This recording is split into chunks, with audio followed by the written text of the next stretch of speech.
I'd like to call the meeting to order of the Committee on Fiscal Affairs. Welcome, everyone, on this rainy day. Item 1 is the approval of the minutes of February 1, 2016. Second. Any corrections or discussion of the minutes? Hearing none, all in favor? Aye. Any opposed? Minutes are resolved. We go to the policy calendar now, and item number 1 is a resolution requesting that the board authorize the general counsel to execute a contract with a vendor who will provide, as needed, armored vehicle services for the entire university. This is an essential service for day-to-day operations of the campuses in order to transport checks, money orders, and cash, and by entering into a singular university-wide contract, CUNY is able to extract better pricing than if the colleges had to purchase such services individually. Such purchase shall not exceed an estimated annual cost of $120,000, and the contract term shall be 5 years. The university treasurer, Thomas Zhao, is here at this afternoon's meeting to answer any questions from the committee, and I will now move the approval of action item number 1 on the policy calendar. Second. Any discussion? Questions? Hearing none, all in favor? Aye. Any opposed? We move now to item number 2, which is a resolution requesting that the Board of Trustees authorize the General Counsel to execute a contract with a vendor who will provide, as needed, book binding services for the entire university. As with the previous item, by strategically sourcing this into one university-wide contract, our campuses realize savings as opposed to procuring these services on their own. Such purchase shall not exceed an estimated annual cost of $160,000, $625, and the term of the contract shall be 5 years. We're joined today by Susan Vaughn, the Associate Librarian for the Collection Development at Brooklyn College, who's here to respond to any questions regarding the need for bookbinding services at our campuses. And I will now move the approval of action item number 2 on our policy calendar. Second. Celia. I just want a little bit more information about what bookbinding entails, just so we know what it is. And do students have to pay for these services? I asked the first question, not the second. Both of your Come on, questions. Susan. Susan, could you come up and address these, please, for us? Thank you.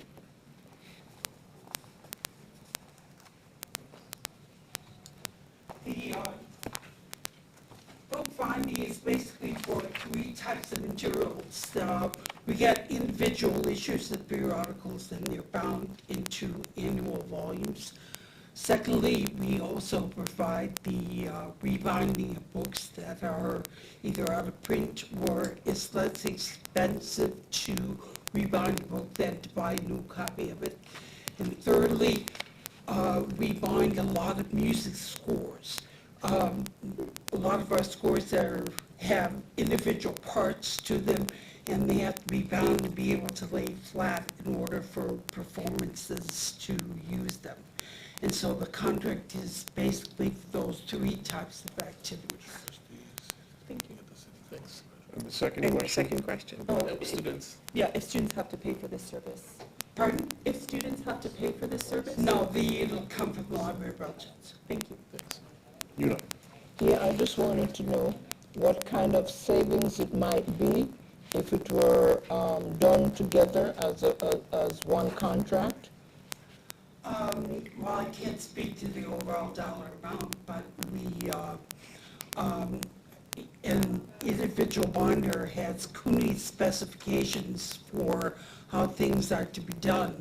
And they pick up and deliver, and I'm sure that, they have a number of pickup spots for one binder to do, rather than individual people coming to individual campuses. If I may, this is a university-wide contract. So it's Yes. not unique to Brooklyn College or any other specific member of the CUNY system. This is CUNY-wide. So I don't know what the savings would be if we would take everybody who uses bookbinding services and have them do it separately. But maybe Matt can comment to No, I that. think, sorry, Mr. Schwartz, I think we're pretty unique when it comes to university systems in that this service we're doing, as the chair said, one contract for the entire system. So each campus does not have to go out on their own and procure bookbinding services. We do it on behalf of the campuses. So it's one contract. The campuses do pay for the use of those services, but by getting one contract for the entire university, we're able to get best pricing from the vendors rather than each of the campuses going out and securing these services on their own. So when you say not to exceed 120,000, it could go up if the demand for the product was in excess of that, but it's paid by the individual campus's budgets. Right, and, our expectation based on past services and on the previous contracts that we had is that that's a pretty good estimate, and it shouldn't go past that. But you're right, if there was some reason why the campuses would need more, then it could be more. So But basically what you've done is you've just negotiated the marginal cost that everybody's Right. paying, and that marginal cost is lower, so therefore the overall costs are lower. correct, you got it. Okay, I think I'm looking at it in different ways. One, because we're under so much scrutiny about how we use money, how we save money. I wanted to be able to justify that this is better in many, many ways for CUNY if it was all combined rather than each institution trying to do their bookbinding. So I'm looking for justification of what we do and how we do what we do in the new world of business. And since I'm new to the board, I think I can dare. So Trustee Beal. I think that, and I agree with you, so I think if I may, if I were bidding on it as an individual campus, I would pay, say, $10 per. By increasing the volume, we've reduced the overall marginal cost to, I'm just throwing out a number, I don't know whether it's $10 versus $8, but we've lowered the individual cost to the entire university so that the overall expense, rather than being individual campuses expense at, say, $10, it's now individual expenses at, say, $8. Those are not the real numbers, but what we've done by having a centralized contract is to lower the overall marginal cost, and therefore the university-wide receives a significant savings. And so I think it is in tune with, and I would say not with the new CUNY, it's consistent with what the old and the new CUNY has been doing. Great, thank you. And I've been assured by Vice Chancellor Sapienza that any and all contracts that have a university-wide application, or that could, will be negotiated just that way, to address the point that you're making. Because the savings that Trustee Beal just described are not unique to just bookbinding. They apply to armored car services and other things we'll be looking at. And all of those, when they can be negotiated on a university-wide basis, and therefore the savings realized will be done on that basis. Thank you, Mr. Chairman. And I don't want to be a stickler about this, but I would just like to say that I want to make sure that everybody understands that since I've known Vice Chancellor Sapienza, this isn't new to what we have been doing, and he has been doing all along, is trying to always maximize the university's dollars, and this is just one more example. But I think over the course of the years that I've been here, he has religiously looked for productivity increases, and we will continue to do that. Thank you. Thank you. Any other questions or comments about policy item number 2? If not, all in favor? Aye. Any opposed? It carries. Item number 3 of the policy calendar is a resolution requesting that the Board of Trustees authorize the General Counsel to execute a contract with a vendor who will provide a predictive analytic software system for CUNY's senior colleges. This system and the affiliated services will utilize and provide key data that will support academic advisement and facilitate students' progress toward degree completion. This system will also help provide a predictive model that will detect at-risk students. The contract term shall be 5 years and shall not exceed an estimated annual cost of $1 million. 2 senior members from the Office of Academic Affairs are here to answer any questions of the committee. They are Associate University Provost for Planning, Robert Maruca, and University Associate Dean for Institutional Effectiveness, Cheryl Littman. I move the approval of action item number 3 of the policy calendar. Second. Before I ask committee members for questions or comments, I did, apropos of the resolution of this committee at our last meeting and that I referenced at our board meeting, ask Vice Chancellor Sapienza if he could advise the board of the metrics that we will use to measure the effectiveness and success of this contract, should we approve it. Do you want to comment to that? Sure, and I'm actually going to, with the chair's approval, ask Associate Provost Maruca and Associate Dean Littman to join us, because I think this is a really good story, and this resolution. I'd like to give the trustees some additional background on this, because I think over the years, I think we've all realized that here at the university that we all need to serve the students in a much more robust way when it comes to advising.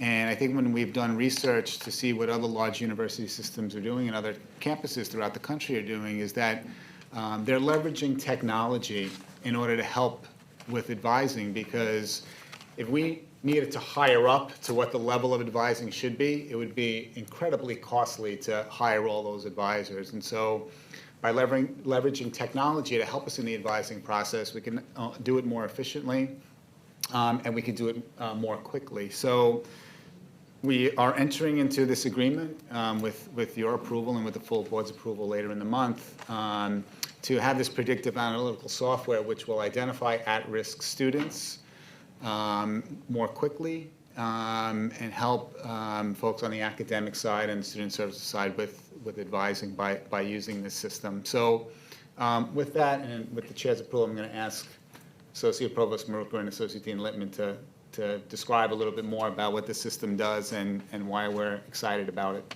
Please do, and welcome. Thank you. I'm going to talk about the system. So the EAB Student Success Collaborative is a predictive analytics advisement system, and it basically looks at all of a history of CUNY students in every college and every major, and it looks for courses that are predictive of a success in that particular major. And then for every student that comes through our system, it provides their academic advisors with a risk assessment of that student for graduation in their major based on their course taking and their grades. And then if a student's at risk, an advisor can advise the student to get extra help, and then the system will actually track if, for example, the student is referred to for math tutoring. The system will track whether the student actually showed up for their math tutoring appointment. So it provides a coordinated care network. It's basically predictive analytics risk assessment for every student, combined with sort of a coordinated care network of referring students to particular services and making sure that they attend, make their appointments. And I can speak a little bit to the metrics, but maybe first I could just say, following what Vice Chancellor Sapienza mentioned about hiring advisors, is that some previous data show from survey data show that advisement is one of the real weak points at some of our colleges, and students don't have good access to advisors and to good advisors. So this is a cost-effective way of improving advisement across the senior colleges. This platform was designed specifically for four-year colleges. Some of the metrics we are thinking about, well, the best would be the longer-term metrics like graduation rates and time to graduation. We'd want to see those improve, but I don't think anybody wants to wait 5 years to find out whether this product is effective. So some of the shorter-term metrics that we should be looking at are other kinds of academic momentum measures, such as 1 semester and 1 year retention rates, credit accumulation metrics. Several of those are already part of the performance management process report that comes out every year. So those are metrics that we track on a regular basis anyway. And we could consider some additional metrics that might be more specialized to the kinds of outcomes that we would expect specifically for this particular platform. Possibly some usage statistics. We'll have to see what the product allows us to add to the institutional data that we already collect and use. Could I request of you that you provide to us for our review and then to ask you to come back at some point, a list of what you think the appropriate metrics are? And we'd like to see what the measurement will be over time. Perhaps it's a good 6 months from now if we come back, or maybe it's a year. But among the things you're going to do is the system is intended to identify students at risk. I think it'd be useful if we could know how many students were so identified and how many were saved, having been earlier identified, as part of your metrics.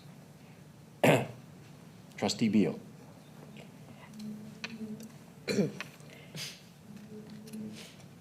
I'm trying to be politically correct on this one, but I must tell you that based on my experience in being on campus with CUNY First, that I have grave reservations about spending any money for something called this when we can't even get students the information they need to know about how many credits they have, getting their transcripts correct. Basic things is what every campus I've gone to has complained about. And what I am concerned about is that this sounds nice and fancy, but we're still not doing, at least from my observations, and this is a gross generalization, we're still not getting the basics right of being able to tell somebody don't take the same course again because you already took that, or you know, when it comes time to graduation, they have the credits in the wrong area, et cetera.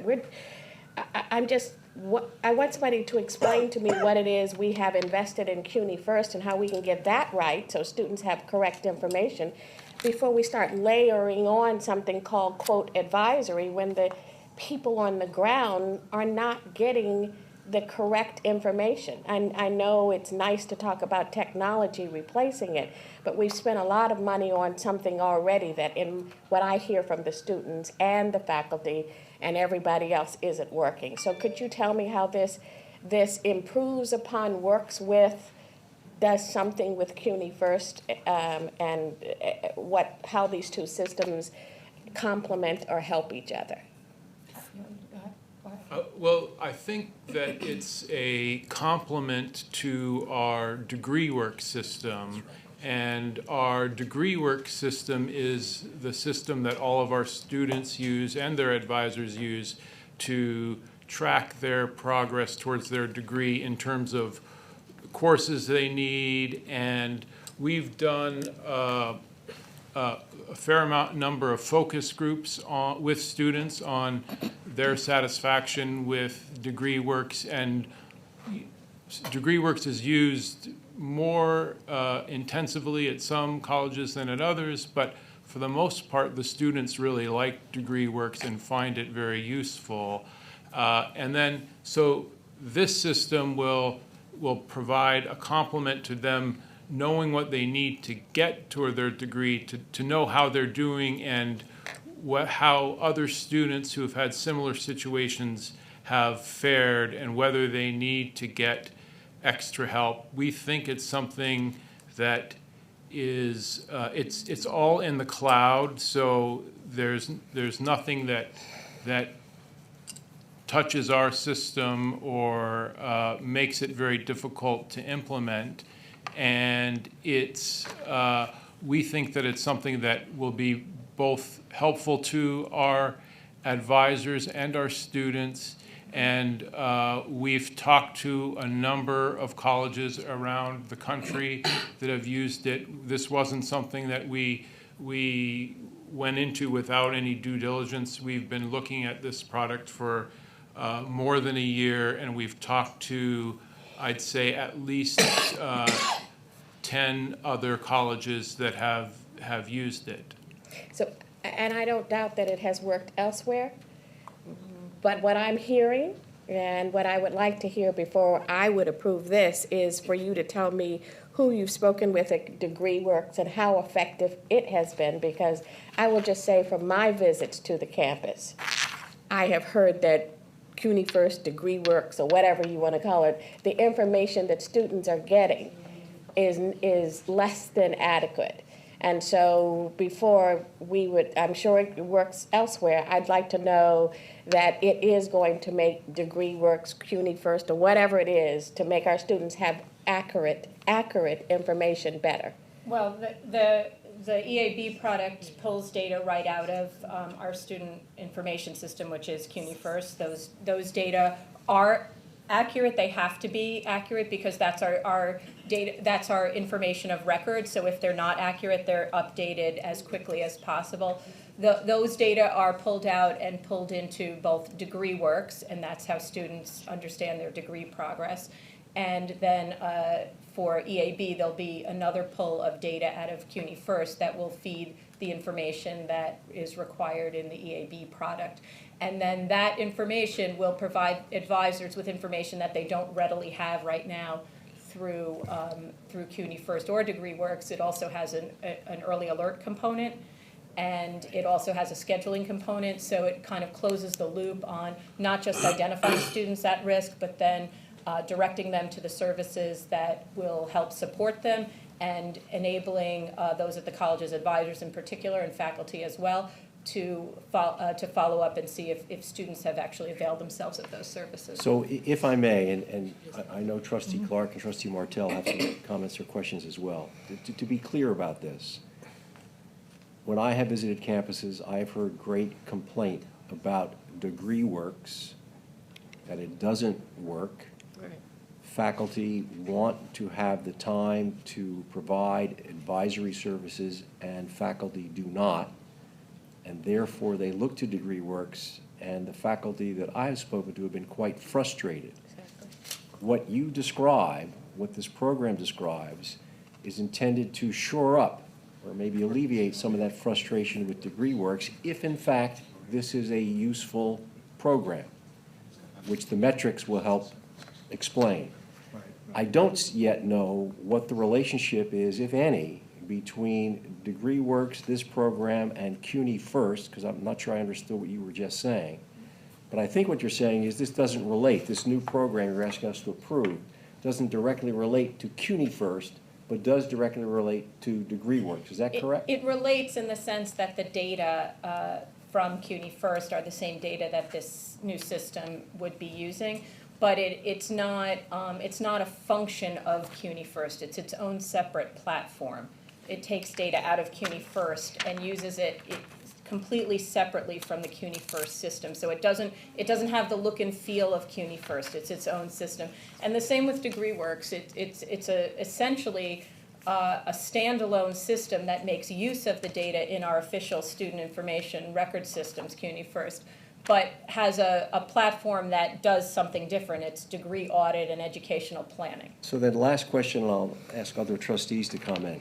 Do we have to, if we approve this, do we have to have some faith in the integrity and the reliability on the data that's provided by Yes. CUNY First to justify going forward with this? And if we do not, does that suggest that we table this for another time? Well, the answer to your first question is yes, we have to have faith in it, but the opposite is not. I mean, we can't operate as an institution, a system, if we don't have faith in the data in CUNY First, because that is absolutely our system of record throughout the university. Every aspect of a student's life and administrator's life really are related to CUNY First. So while it's certainly not perfect at this stage, I think the whole university is working to improve that.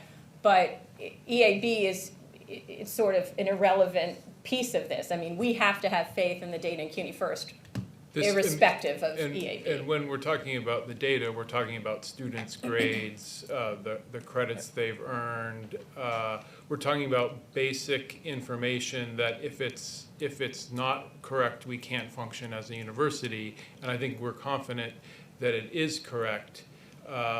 You know, whether CUNY First is sufficiently user-friendly for and satisfies everyone is a different question as to whether the data in it is correct, and I think we're very confident that the data is correct.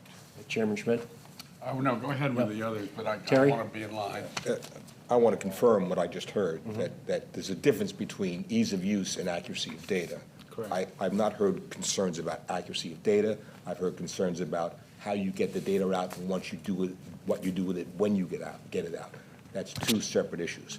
Speaking to the particular proposal here, I mean, I don't pretend to be an expert on DegreeWorks, and I'm not going to suggest that I am, but one of the things DegreeWorks does not tell you is, sir, you want to be an accounting major, based on your record, you got a 0.23% chance of completing that degree successfully.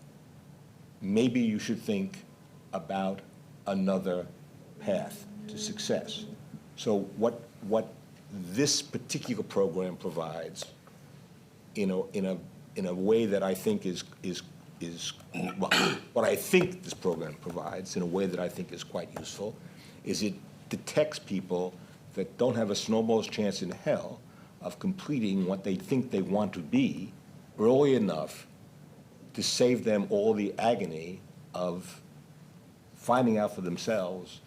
You know, I wanted to be a nuclear scientist. It didn't work out, right? You know, I mean, there's lots of us wanted to be things that pretty clearly we found out we didn't have the capability for. If we get a program in place that can tell me with reasonable accuracy the probability of completing something, and you give that to a student, then the ball is in their court as to how they're going to proceed. Identify them as at risk is one thing.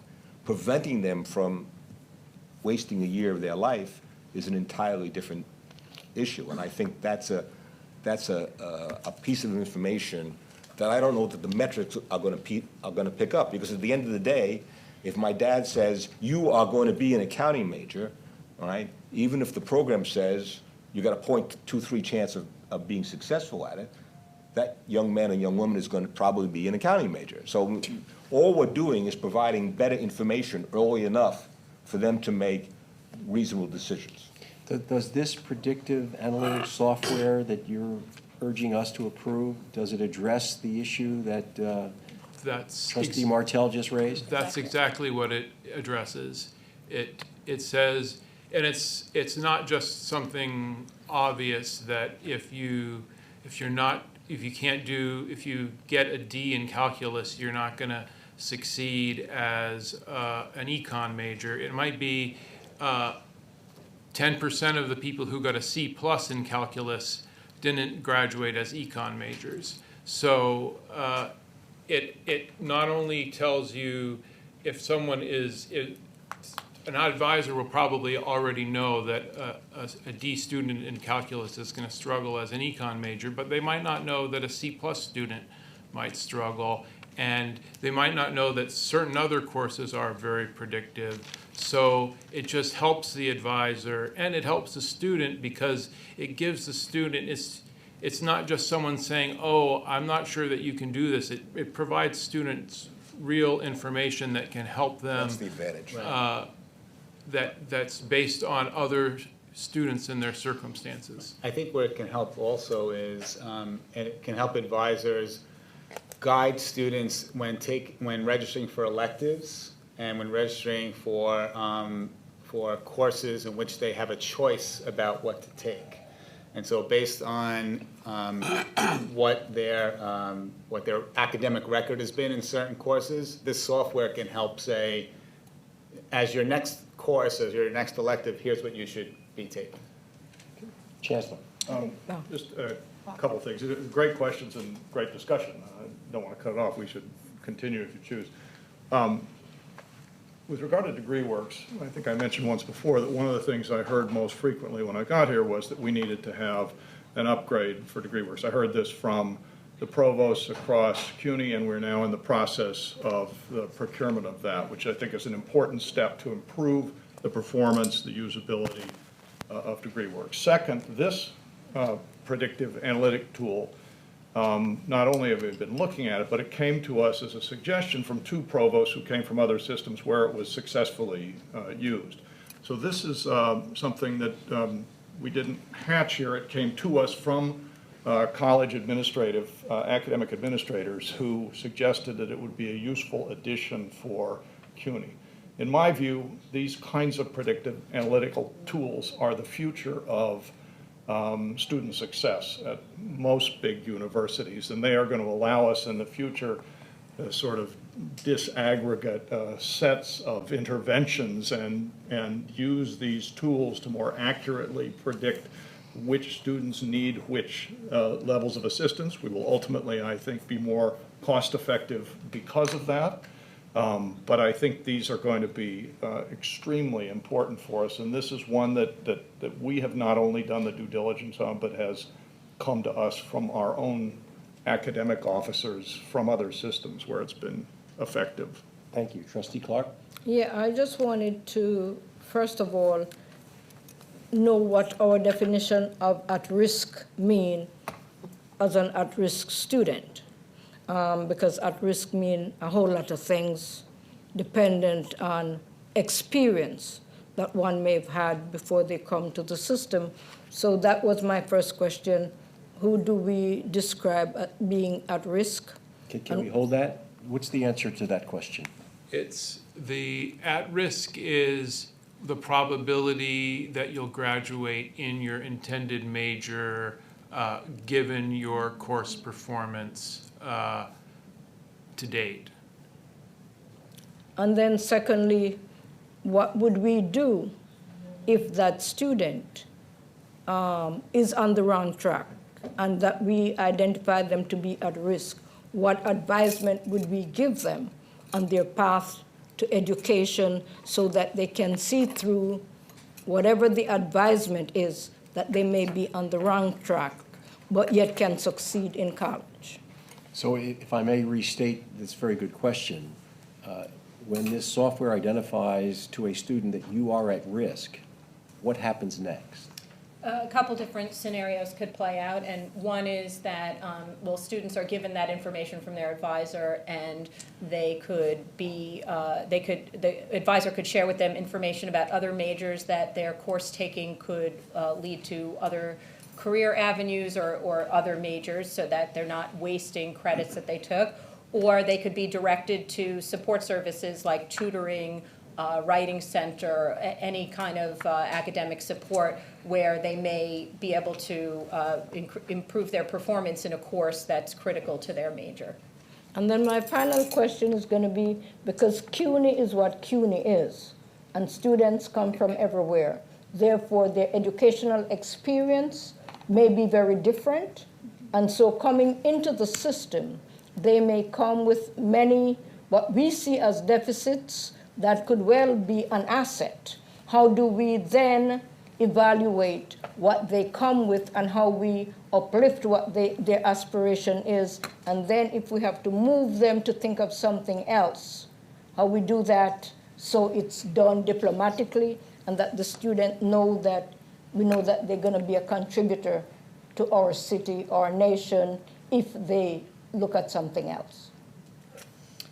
I don't think there's any system, platform, and model that can answer, that can address that directly. A lot of that's going to have to do with the people who the students meet with their advisors, faculty, and other support personnel along the way are going to be trained to be able to direct students in that way and to allow students to see whatever they bring to the table, their assets. But in one way that the model, that this platform does allow for that is that the model is customizable for each college So if there are certain aspects of students' background that are predictive at some colleges that might not be predictive at other colleges, there's some customization that can take place in the model so that certain features of a student's background might weigh into that, the information that can come out of this. Thank you, Chairman platform.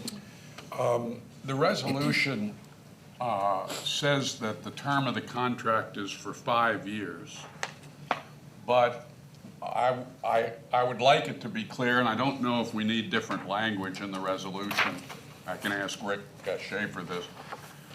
If the metrics review that we do, certainly after a full year of having this program implemented, makes us want to cancel, I don't want to be stuck with this for 5 years if we've got a system.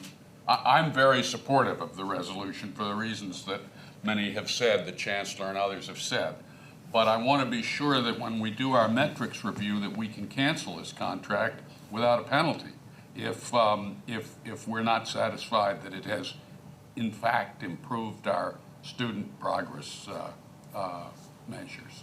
I hear you. I haven't seen the contract yet, so I can't answer whether it's in the contract. It's a business term to be negotiated like other business terms. Well, will you try to make sure that we can cancel if our review of the metrics shows that we're getting nothing for our money here? I want us to be able to walk away from this after a year or two without being stuck for 5 years or without having to pay a penalty.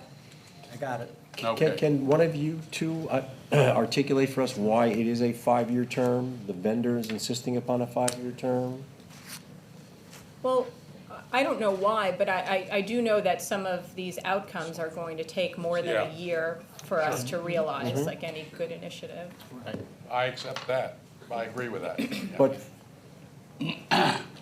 we've heard you say that this will be user-friendly. Suppose it turns out that it's not user-friendly, and that in fact some of the complaints about CUNY First apply to it as well. It would be useful if we had the ability, in the face of that information, to cancel or to negotiate with the vendor to make it more user-friendly for us, or else we will cancel it. So you might take that into account, and Rick, you and your good folks may take that into account too. Sure. I mean, all of our, not all, but many contracts have fairly detailed specifications associated with them. And again, I haven't seen this contract, so I don't know exactly what it provides with respect to user-friendliness. But that's certainly something we'll look at. Trustee Beal. So I heard that you said subject to, in response to Trustee Clark's, subject to the training and the people who implement it. Is there a training budget associated with this and a protocol already established for training on each campus to make sure that after we spend this millions of dollars, there is the appropriate human capital training? Yes, there's consulting services that are provided throughout the term of the contract. Every college will be assigned their own dedicated consultant that will do the training for all of the advisors, and it also includes the network of all of the other colleges that have used the system. And when we did our due diligence talking to colleges and universities around the country that have used it, they gave the product and the company extremely high reviews in terms of their training, in terms of their desire to continuously improve the product, and they gave very good customer service reviews. Thank you. Professor Martell. A question and a comment. This program only relies on college-level data. That's right. So whatever value, whatever at risk we're talking about, it's based upon what the student does in college, not before college, correct? A point that hasn't been made that I think we should remember is the quickest way to failure at CUNY for many of our students is running out of TAP. And the probability of running out of TAP increases with the number of curriculum mistakes you make. So if we can identify more appropriate courses of study for students earlier on, we increase the chances of their not running out of TAP until they're well and truly far enough along to see the light at the end of the tunnel. This doesn't do that. What? This doesn't. Oh, yes, it does. Au contraire. Why do we always disagree on things? It absolutely does it, because if we can help people understand where they will not be successful, okay, we put them on a more positive path, increase the probability of their being successful, and not wasting 1 semester or 2 semesters of TAP that will then mean that when they hit the wall, they've got no money. So I think that there's an important point here that we're not focusing on, and that is to the extent we can, in fact, identify at-risk students early and well, we increase the chances of their having sufficient financial resources through the TAP and Pell programs to be able to actually finish the degree, which is what we're about. I guess this is because I've been so passionate about this. So if I fail remediation math 501, whatever that course is, and I fail it twice, and this system tells me what? Does it tell me that the professor who was teaching me remediation 101, 501, doesn't know how to get me through remediation, or does it tell me that I should take a course that math 501 is not required for? We're only purchasing this product for the senior colleges, so those students don't have remediation and have already, if they're at the senior colleges, they've already been through remediation.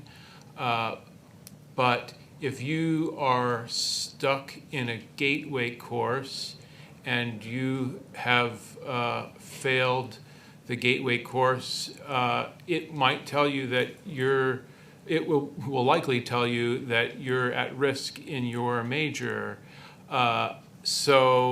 And it will give you it will give advisors useful information to say, it even provides career information for each major so that they can usefully advise a student to say, well, if you're interested in these career avenues, there's a major with some similar career options that students like with your academic record could have proven to be more successful in than the major that you're in. So it can also say, provide useful options for students to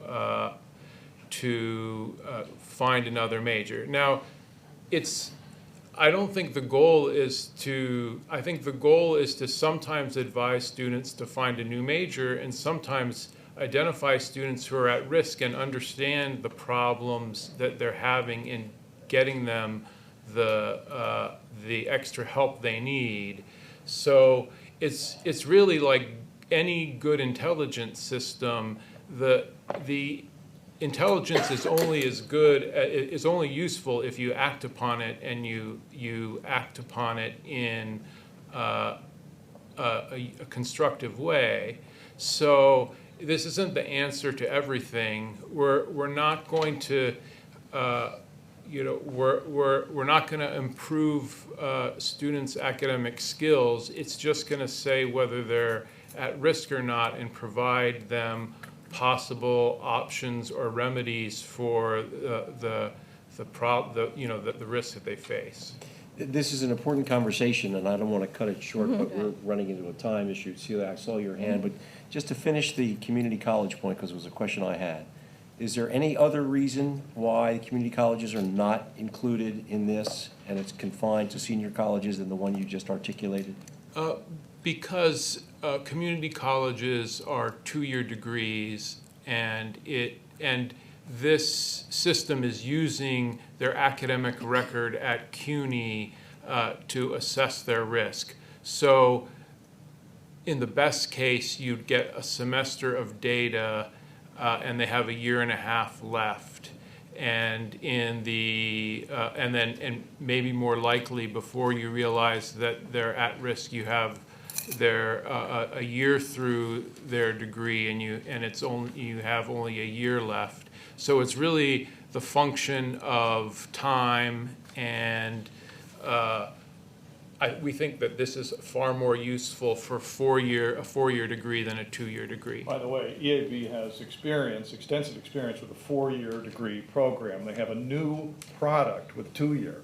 So if we're going to test the water and see whether this is helpful, probably better to do it with the one that they have years of experience with than the new one. Thank you for that good point, but I would just urge upon you to keep in mind community colleges, because these same problems that we're talking about here obtain there as well. And I've heard them there, and I'm sure you have as well. Yeah, absolutely. Yeah. Cecilia? My reservation and my fear is that this system, which seems to be very rational and very reasonable, makes decisions that may discourage students, and we have to keep our student population in mind. I'm an educator, so I'm always thinking I teach immigrant populations, I teach students of color, and I teach working class students, and this can very easily discourage a student who, let's say, is an immigrant and wants to get a degree in English from not completing that, being told essentially, you're not good at English, and discouraging them in that way, or telling possibly, and the possibility is very real to me, that this will discourage students of color from, let's say, getting a degree in physics or in math because they're not doing well in those areas, rather than actually giving them the support, the one-on-one support from a faculty member or from an advisor.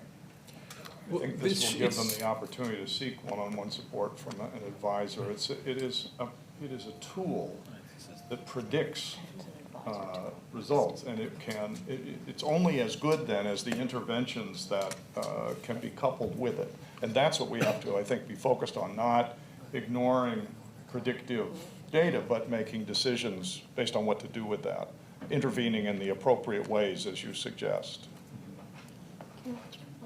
Please. Will the student get a report saying you are not doing well in this class? No, Or who does it go to?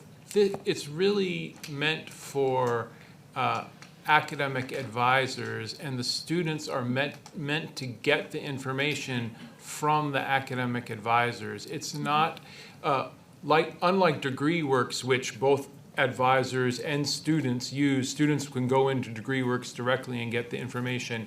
This is really meant for to facilitate conversations between advisors and students. It's not meant to go to a student without the mediation of an advisor. Thank you. Absent further question or comment, I think we can now consider this for our vote, but I would like to suggest that you provide to this committee before our board meeting, which is the 2nd of May, your proposed metrics to evaluate the success or not of this new system, so that we can see that. And I would also urge, at the time that we're about to enter into this contract, that the committee be advised as to the conditionality or not of it, so that we can have that in mind as well. May I add a friendly Please, Trustee Mr. Beal. Chair, okay. Mr. Chairman, I think I did teacher training at a time when it was crucial in this country, at the beginning of Head Start, and the word at risk was a code word for underprivileged, Black, and because I had an accent, people tried to not make me Black as I'm Black.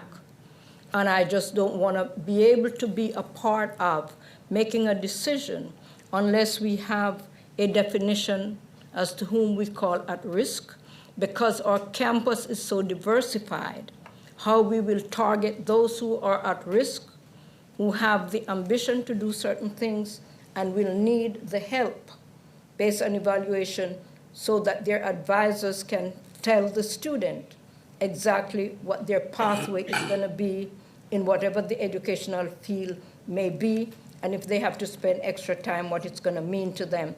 So I just, whenever I hear the word at risk, because I came to the US at a crucial time in American history, that it gives me pause.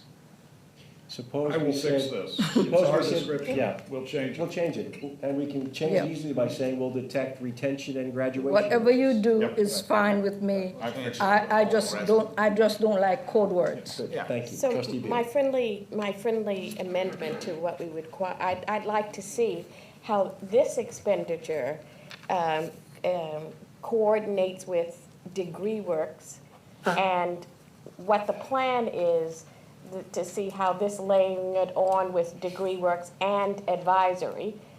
I'd like to see the whole picture of the dollars being spent, and that should be the measurement that this is truly being in addition to, and not just another expenditure on top of something that, in my opinion, notwithstanding your opinion, and you all are the correct, but what I'm hearing is that DegreeWorks isn't working, and so I'd like to see some information about how this, coupled with DegreeWorks, will lead to greater results. Well, then let me ask this question. If this were tabled until this committee's meeting in June, and you came to that meeting, in fact, before that meeting, you provided us with answers to Trustee Beal's questions, my suggestion about the metrics, and perhaps we'd have some better information about what a contract would look like. Do we jeopardize this program if we wait until June to approve it? Well, before I answer that question, I think I need some clarification on Trustee Beal's suggestion about the metrics around DegreeWorks, comparing it to EAB. I'm not sure I fully understood What I that. heard you say was that it uses the data that is currently in DegreeWorks and CUNY First. Just CUNY First. CUNY First. Yeah. My anecdotal information is that the data, and I can't differentiate between whether it's the data or the output, but what I have heard from the campus is that it isn't accurate and it isn't helpful. So what I'd like to understand is if this is sitting on top of what I've heard is an ineffective or not maximizing effective platform, I don't want to spend more money after bad money. So I'd like not you or someone to explain to me how this sits on that platform and the collective work of both of these means an improved outcome for students. We can get that very quickly, an explanation of how this extracts data from CUNY First, which, as I think Trustee Martell suggested, is not the issue with CUNY First, whether the data is accurate. If the data is inaccurate, we have problems with everything, but I don't think that's it. It's the user friendliness of that system and the manipulation of it and the ease with which students and faculty can use it. But I think we can get that very quickly to have a better explanation for you of how it extracts data and what it does with it. It's a bolt-on to an ERP. It provides something that we believe and our academic officers believe is not provided within the whole And Mr. Chairman, Mr. enterprise Chancellor, system. I would like to hear if we acknowledge it is a human factor or it is a user factor.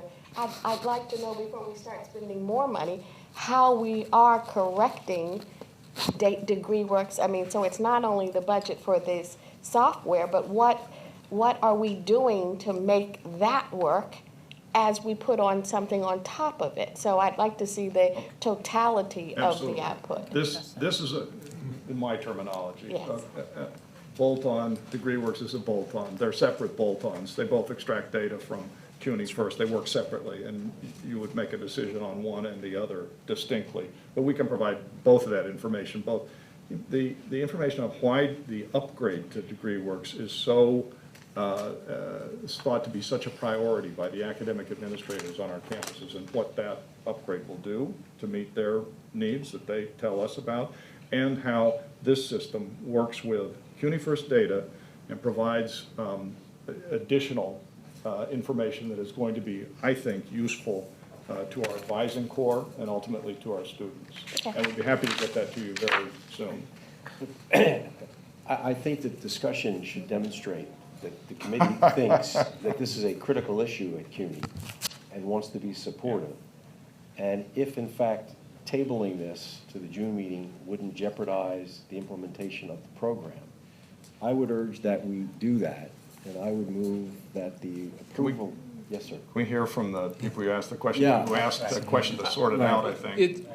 To begin to have to begin to use the system for the first time in the fall, I think we already have a very tight schedule.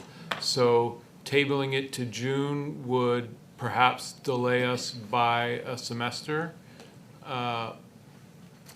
What's perhaps mean? It increases the risk that we would have to delay it, significantly increases the risk that we would have to delay it by a semester, I'd say. Make a suggestion? Yes, please. If the concern is there are lots of questions that need to be answered, we could answer those before the board meeting. Would that suffice? And if you're not satisfied, we'll pull the item. It would certainly suffice for me. I'd like to go ahead and give them as much time as possible, but they need to give the committee chair answers to the metrics questions, to the questions that Trustee Beal raised. We need to change the at-risk language so that it's clear that it's completion, at risk for completion and degree success. Perhaps some better visibility into the contract language as well. And yes, some better visibility. But I think we should go ahead and approve this now so we can approve it in May, on May 2nd. If you're satisfied that you've gotten strong answers to the questions that have been raised. Is the committee accepting of that? Because if so, I'm prepared to go forward on that basis, and I will share with you what's provided to me so that you are aware before the board meeting of what's been provided to me. I'd like to abstain from a vote on this.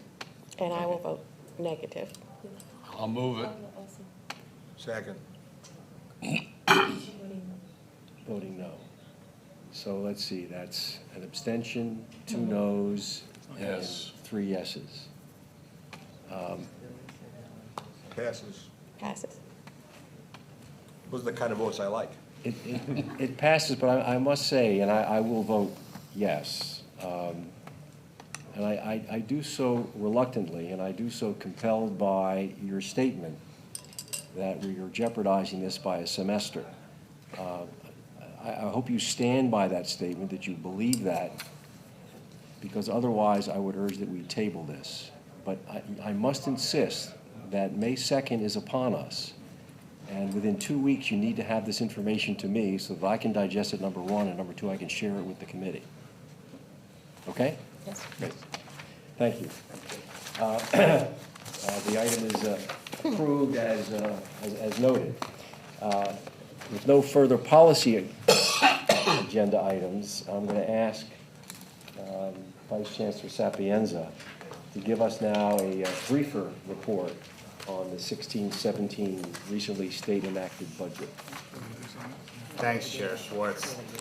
You all have at your seats an analysis that we put together of the state enacted budget. This was sent to all of the trustees on Friday. As you all know, the state budget, the leaders, the governor and the Assembly Speaker and the head of the Senate announced an agreement on Thursday evening. The budget was enacted for fiscal year 16-17 on Friday. And we're going to go through over the next few minutes the summary of how that budget affects CUNY. So we'll start with the senior colleges. And the senior colleges, the big issue that everyone had talked about once the exec budget was issued back in January was this proposed shift of $485 million of senior college operating and debt service funds from the state to the city. That shift was not included in the final state enacted budget, and so that all of that $485 million remains in CUNY's budget, and it is all provided by the state of New York for fiscal year 17. As part of that proposal that was in the executive budget back in January, $240 million would be used to help fund collective bargaining costs. And that $240 million did not make it into the final enacted budget. So the shift did not occur in the final enacted budget, and neither did the collective bargaining costs. The predictable tuition policy was also another big issue that was talked about as part of this session, part of this budget negotiation. The governor had proposed extending the predictable tuition policy for another 5 years. The predictable tuition policy was not extended as part of this enacted budget.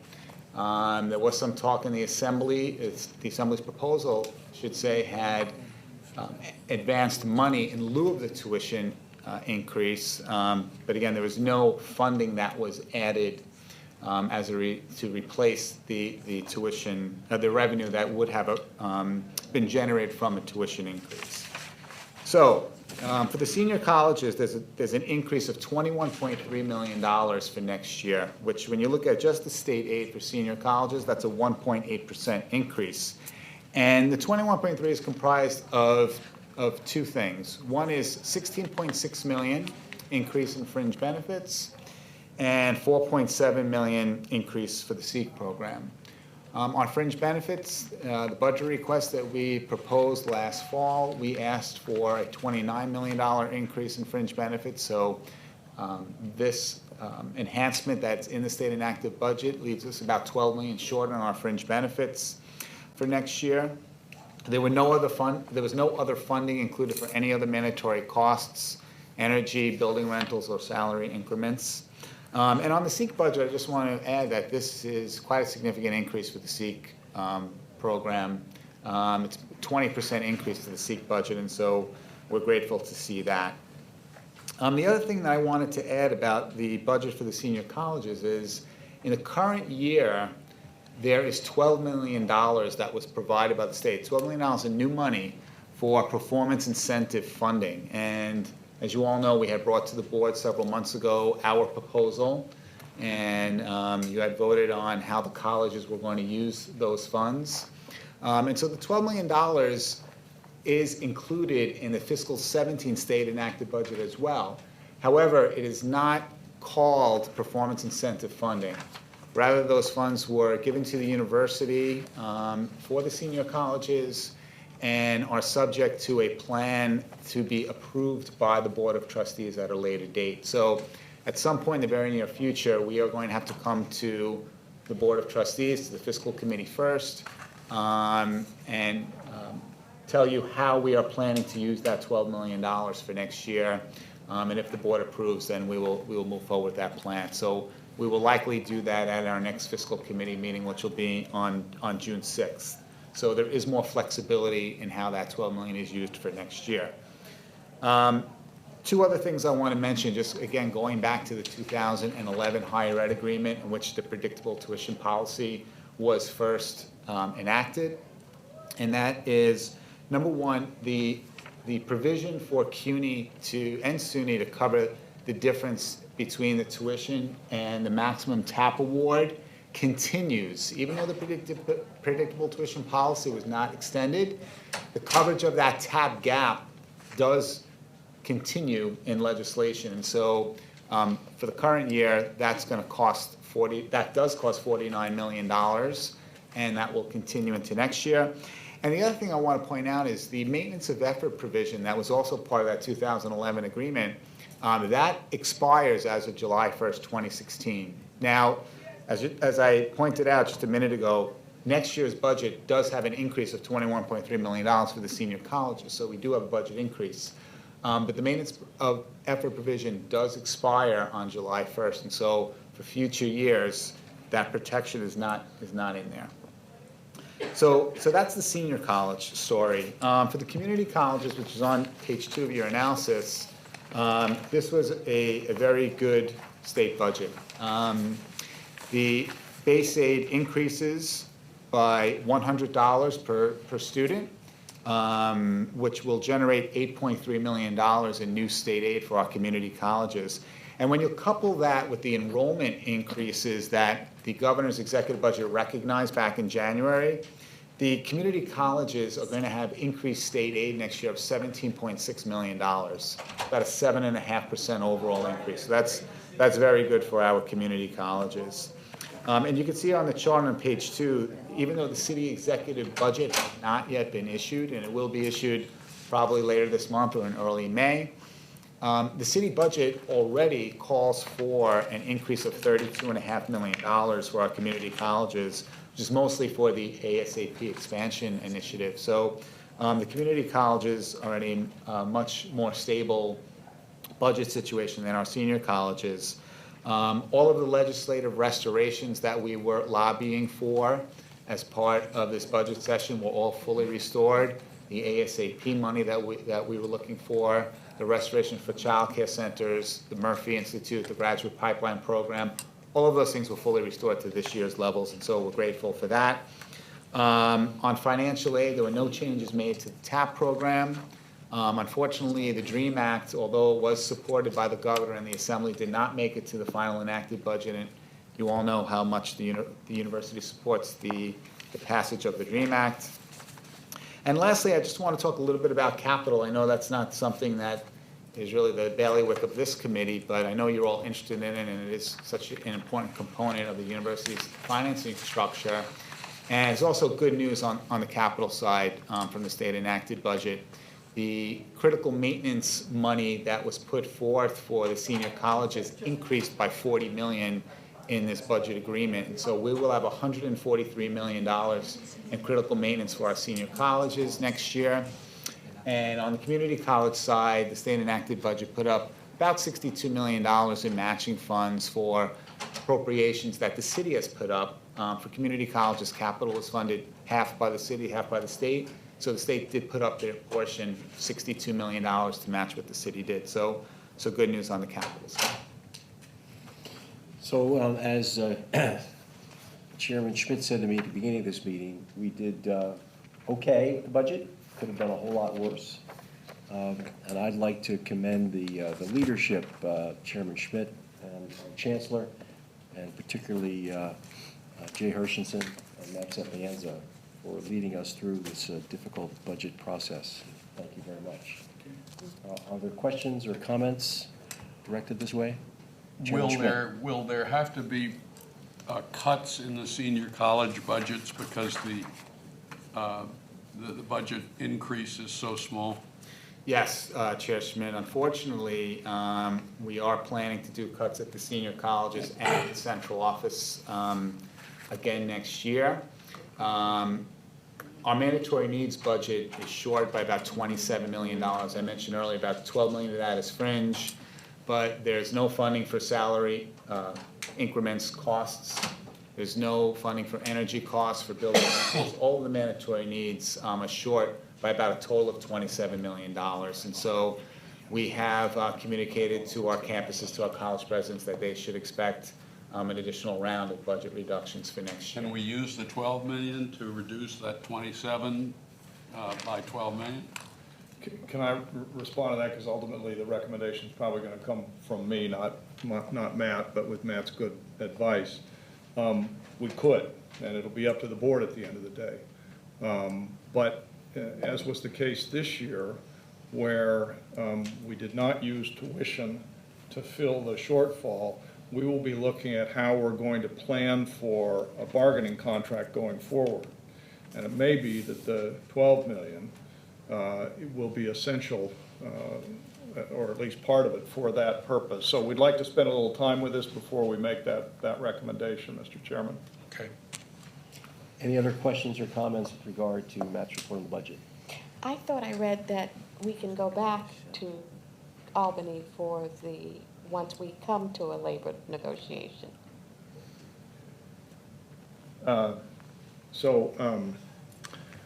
There was a comment at the press conference following the budget that CUNY's contract negotiations are ongoing, and that when there is a settlement, they could address that issue. We will continue. We're in mediation now with the PSC, but we're also bargaining outside of mediation. That's not the only time we're meeting. I believe it's in our interest to try to reach an agreement as soon as we can, and then revisit this issue with the administration and the legislature. If there is no further business before this committee, I'll ask for a motion to adjourn. So moved. I'll second that. Thank you all very much. We got an executive committee. Is that in here, Jay? Subcommittee on